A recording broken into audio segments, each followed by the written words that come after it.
Hey, this is Christian, and welcome to a very rainy day version of Let's Talk God. Today I am looking at Matthew 14, starting at verse 22.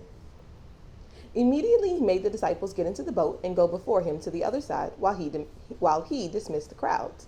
And after he had dismissed the crowds, he went up on the mountain by himself to pray. When evening came, he was there alone, but the boat by this time was a long way from the land, beaten by the waves, for the wind was against them.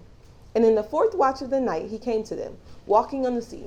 But when the disciples came walking on the sea, they were terrified and said, "It is a ghost," and they cried out in fear. But immediately Jesus spoke to them, saying, "Take heart, it is I. Do not be afraid."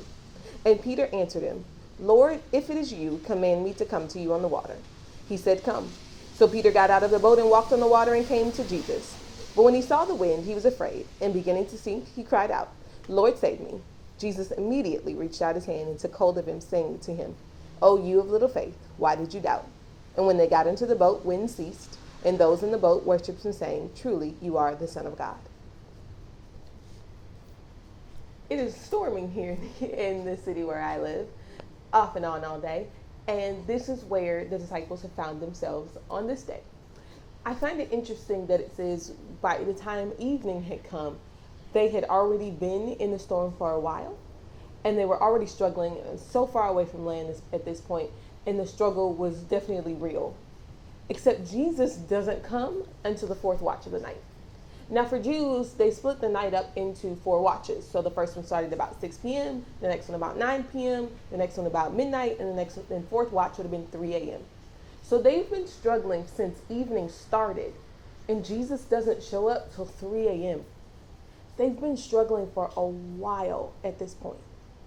Now, I know for a lot of us, sometimes in life, you start off in situations and circumstances in life, and there's a struggle, there might be a fight, maybe there's some kind of issue that you're dealing with, and you start off super full of faith because you're like, yeah, Jesus is coming, Jesus is coming.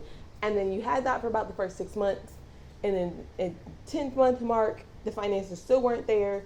And at the 1.5 year mark, your husband and you were still having issues. And at the 3 year mark, your children were still acting up. And 5 years down, you're still having the same issue at work. And it's like you've been struggling for a while now. And what we can start to do in life is we start to rationalize. Well, this is just my lot in life. It's just my cross to bear. Paul had a thorn, so this one's just mine. And we end up being in a situation and start being okay with things that Jesus is not okay with. What I find incredibly important, I guess, right here for Jesus and Peter, is that they walk on water, which no other person before them or after them can ever be able to say. But in order for them to live in that miraculous, neither one of them addressed the storm. Jesus walked towards the boat and he says, "It's I. Don't be afraid." And Peter responds to him, "If it's you, tell me to come." Neither one of them looked at the storm. Neither one of them saw the problem. Neither one of them looked at the wave. They were only looking to see if Jesus was who he said he was. In our situations in life, that pretty much is the question. It's not whether the circumstance is going to be happening. It's not whether it's possible to come out of. It's not whether we are adequate enough to deal with it. It is only whether Jesus is who he says he is.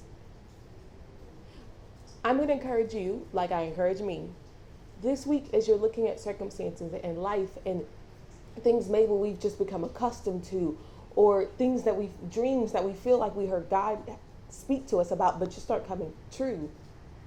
Are we looking at the storm, or are we convinced beyond a shadow of a doubt that God is who he says he is?